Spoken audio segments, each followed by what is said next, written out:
Bismillahirrahmanirrahim. Assalamualaikum warahmatullahi wabarakatuh. Nama saya Muhammad Syazwan Safwan bin Muhammad Syukri, nombor matrik 070250. Saya akan menerangkan berkaitan sejarah penubuhan Kerajaan Bani Abbasiyah. Kerajaan Bani Abbasiyah merupakan kerajaan Islam yang ketiga selepas Kerajaan Khulafaur Rasyidin dan Kerajaan Bani Umayyah. Senaran nama Kerajaan Bani Abbasiyah merujuk kepada bapa saudara Nabi Muhammad SAW, iaitu Abbas bin Abdul Muttalib. Kerajaan ini wujud sekitar tahun 750 Masihi dan bertahan selama 508 tahun dan tumbang pada tahun 1258. Kerajaan ini mempunyai 37 khalifah, dan khalifah yang pertama ni ialah Abu Abbas As-Saffah, dan khalifah yang terakhirnya Al-Musta'sim. Kerajaan ini wujud setelah berjaya menumpaskan kerajaan Bani Umayyah, iaitu khalifah terakhirnya ialah Marwan bin Muhammad, atau lebih dikenali sebagai Marwan yang kedua. Kerajaan ini berjaya dalam Revolusi Abbasiyah. Revolusi Abbasiyah ialah penentangan golongan Bani Abbasiyah dan pengikutnya terhadap kerajaan Bani Umayyah. Terdapat dua faktor utama yang menyebabkan berlakunya Revolusi Abbasiyah. Yang pertama ialah pengaruh keturunan Nabi Muhammad SAW dan faktor yang kedua ialah faktor sosioekonomi. Terdapat dua tokoh utama dalam Revolusi Abbasiyah ini, iaitu yang pertama ialah Abu Abbas As-Saffah dan yang kedua ialah Abu Muslim Al-Khurasani. Seterusnya, kawan-kawan saya akan menerangkan berkaitan faktor-faktor dan tokoh-tokoh utama dalam Revolusi Abbasiyah ini. Baiklah, saya Izmin Muhammad bin Emishul, nombor matriks 071165. Saya akan sambung menyampaikan tentang faktor kewujudan Bani Abbasiyah. Terdapat dua faktor besar kewujudan kerajaan Abbasiyah yang dapat kami simpulkan serta kami kongsikan dengan kamu semua. Antaranya ialah pengaruh keturunan Nabi Muhammad sallallahu alaihi wasallam. Mereka yang berketurunan Bani Abbas, iaitu bapa saudara Nabi, merasakan diri mereka lebih layak memegang tampuk pemerintahan berbanding Bani Umayyah, walaupun mereka sama-sama umat Islam. Bani Abbas juga menganggap nasab mereka lebih mulia darjatnya, dan mereka adalah Ahlul Bait, dan nasab mereka lebih rapat dengan Nabi Muhammad sallallahu alaihi wasallam. Seterusnya, Bani Umayyah memenangi peperangan sesama mereka dan menjadi khalifah. Akan tetapi, kesemua umat Islam pada waktu itu tidak bersetuju dengan keputusan yang telah dibuat. Bani Abbas berusaha untuk mengambil alih pemerintahan kerajaan Bani Umayyah dengan menyusun strategi bermula daripada gerakan rahsia bawah tanah yang telah diketuai oleh Ali bin Abdullah Al-Abbas, yang dianiaya oleh Khalifah ke-6 Bani Umayyah tersebut. Setelah gerakan demi gerakan dibuat untuk menewaskan Bani Umayyah, tetapi muncul satu propaganda yang amat serius dimulakan pada pemerintahan Umar Abdul Aziz. Akibat daripada tampuk pemerintahannya ketika itu menjadikan negara Islam aman dan makmur. Oleh itu, gerakan yang dibuat mendapat sokongan dari semua pihak dan menguatkan lagi semangat para pejuang Bani Abbasiyah untuk terus melawan demi menewaskan kerajaan Bani Umayyah. Assalamualaikum warahmatullahi wabarakatuh. Nama saya Muhammad Syahmi bin Uzaibin, nombor matrik 068931. Antara faktor kejahatan Bani Umayyah ialah Bani Umayyah ni kejam sebenarnya pemerintahannya. Sebabkan dulu mereka masa zaman Khalifah keempat Abdul Malik bin Marwan, Abdul Malik bin Marwan memerintahkan untuk membunuh sahabat Rasulullah SAW yang masih hidup, kerana takut mereka akan naiki kuasa sebab mereka ni sahabat Rasulullah SAW. Bani Umayyah ni sangat diskriminasi antara kaum. Mereka ni lebih mengutamakan orang Arab, dan diorang ni anggap pada bukan orang, dia ingat orang Islam yang bukan beragama Arab, macam orang Parsi, orang Amazigh yang dari Afrika Utara tu, Diorang fikir macam diorang ni tak layak duduk sama rata dengan orang Arab.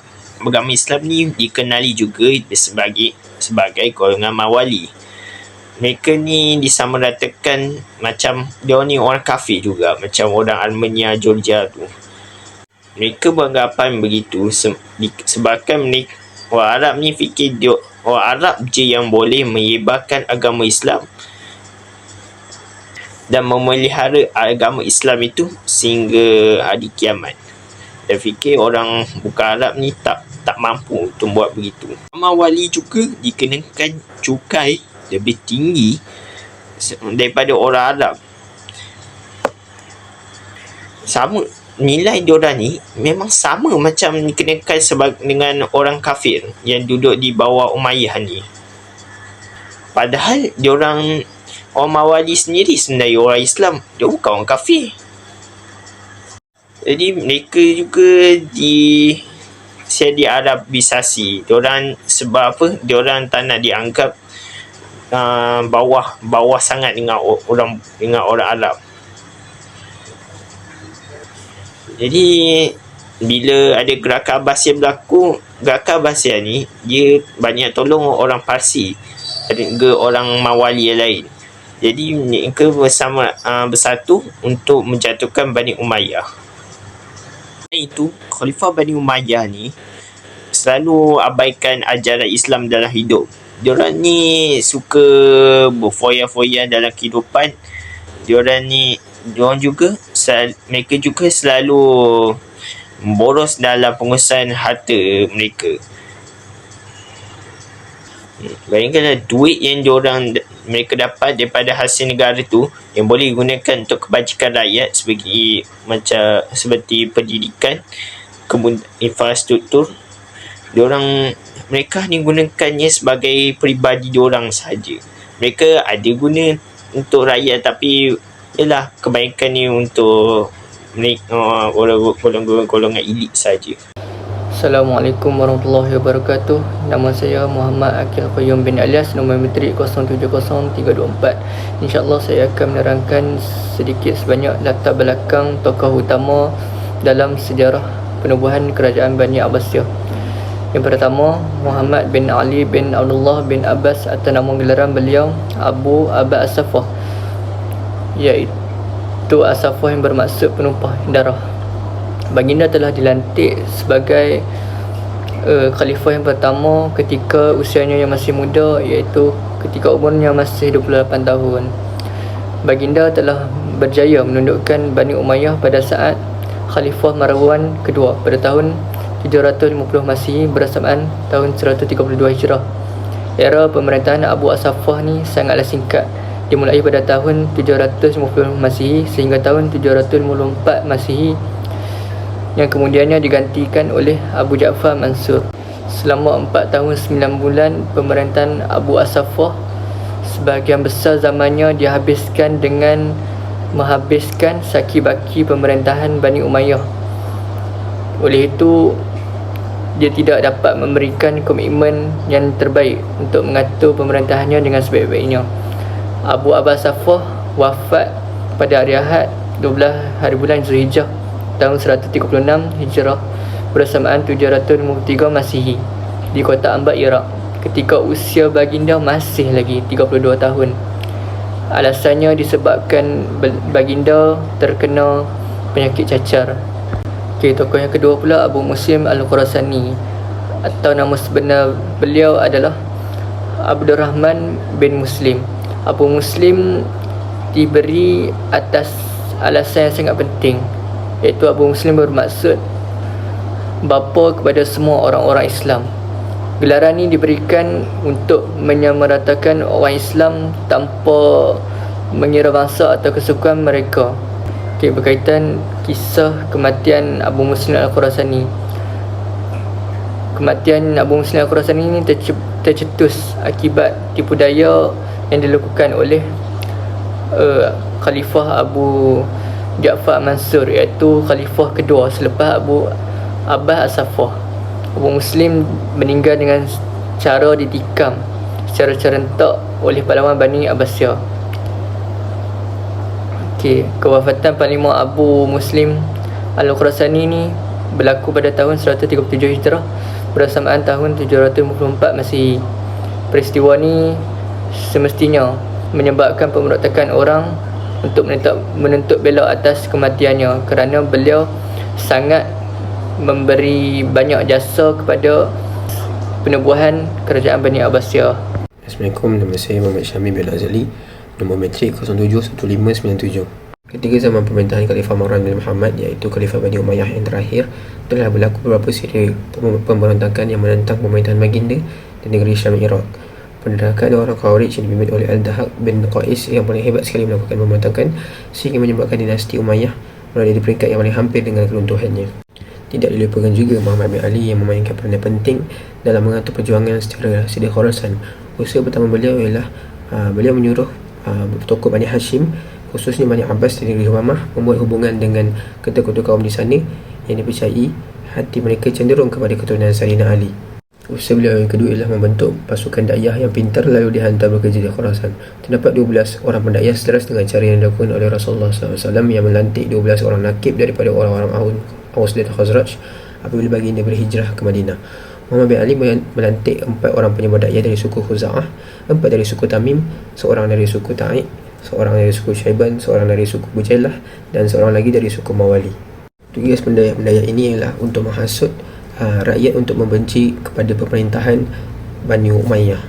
Tahun 130 Hijrah bersama 749 Masihi telah bercuat ada titi pemimpin utama atau ketua pergerakan terbesar untuk menubuhkan kerajaan Bani Hashim. Khalifah Marwan Muhammad menyuruh gubernurnya di kota Damsyik iaitu Al-Walid bin Muawiyah bin Abdul Malik supaya memerintahkan gubernur kota Balqa agar berangkat ke kota Humaimah dan memberkas lalu membunuh Ibrahim Al-Imam.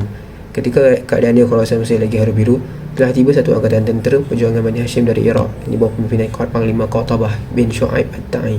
Pasukan ini dihantar oleh Ibrahim Al-Imam sebelum beliau ditangkap dan dibunuh oleh Khalifah Marwan. Panglima Qatabah menghapus akibat tentera kerajaan Bani Umayyah seperti mengalahkan pasukan pimpinan Panglima Numatak bin Hanzalah di kota Kurgan. Pada tahun 130 Hijrah bersama 747 Masihi, Panglima Qatabah telah berhadapan dengan pasukan tentera kerajaan Bani Umayyah yang besar di kota Jablaq. Kumpulan tentera yang besar ini telah ditewaskan, lalu beliau maju ke kota Nahwanda dan menawan kota itu. Setelah kota Nahwanda ditawan, maka terbukalah jalan untuk menuju ke Iraq dari arah utara atau barat laut. Panglima Qatabah dengan dibantu anaknya Hasan marah dengan pantas menuju ke Iraq lalu menggempurnya secara mengejut ke atas kota Kufah yang dipertahankan oleh gubernurnya Yazid bin Umar bin Hubairah pada tahun 130 Hijrah. Setelah mendapat tentangan hebat daripada gubernur Yazid, Panglima Qatabah terbunuh dan tempat beliau digantikan oleh anaknya Hasan. Hasan memaksa tentera Yazid sehingga menyebabkan Yazid terpaksa meninggalkan kota Kufah dan berlindung ke kota Wasid. Tentera di bawah pimpinan Panglima Hasan bin Qatabah mengepung kota Wasid sehinggalah Khalifah Marwan bin Muhammad terbunuh di Mesir. Masa penggabungan dianggarkan selama 9 bulan. Pada permulaan, terdapat perjumpaan yang diwujudkan untuk membincangkan isu siapakah yang akan dilantik sebagai khalifah sekiranya usaha mereka berjaya. Persidangan itu telah memilih Muhammad bin Abdullah bin Hasan bin Ali bin Abu Talib, tetapi dengan cara yang tidak disangka-sangka, jawatan khalifah itu jatuh kepada tangan Abdullah bin Muhammad bin Ali bin Abdullah bin Abbas dari keturunan Abdullah bin Abbas. Sebab saja beliau menyandang jawatan sebagai khalifah Abbas yang pertama, Khalifah Abu Abbas As-Saffah telah mengarahkan seorang panglima dalam pertempuran serta menyimpan sifat gagah perkasa iaitu Abdullah bin Muhammad bin Ali bin Abdullah bin Abbas untuk mengumpulkan keseluruhan tentera mereka dan bersiap sedia dengan kelengkapan penuh untuk pergi memerangi Khalifah Marwan bin Muhammad dan semua penyokongnya yang sedang berada di Syam. Pertempuran antara kedua-dua pasukan tentera Islam ini bermula di pinggir sungai Azab iaitu salah satu cabang dari cabang sungai Tigris di sebelah timur. Khalifah Marwan bin Muhammad telah berundur ke kota Haran setelah pasukan tenteranya hampir tewas dengan teruk. Kemudian Khalifah pertama Abbasiyah itu tidak berdiam diri lalu terus mengejar Khalifah Marwan bin Muhammad yang semakin lama semakin berundur jauh dari tempat pertempuran mereka iaitu dari kota Haran ke kota Kinasrin, kemudian berundur lagi ke kota Homs, kota Damsyik sehingga memasuki Palestin serta ke negeri Mesir. Khalifah Abu Abbas As-Saffah telah menyuruh salah seorang saudaranya Salih bin Ali supaya terus mengejar Khalifah Marwan bin Muhammad. Akhirnya Khalifah Marwan bin Muhammad pun telah terbunuh pada tahun 130 Hijrah bersama 749 Masihi. Suatu pertempuran berlaku di kampung Busir yang terletak di Bani Suwaif, Mesir. Kepalanya dipenggal dan dihantar kepada Khalifah Abu Abbas As-Saffah dan beliau berasa syukur dan tidak terhingga ketika sedang bersemayam di kota Kufah. Setelah kematian Khalifah Marwan bin Muhammad, maka tamatlah era pemerintahan kerajaan Umayyah dan bermulalah era pemerintahan kerajaan Abbasiyah.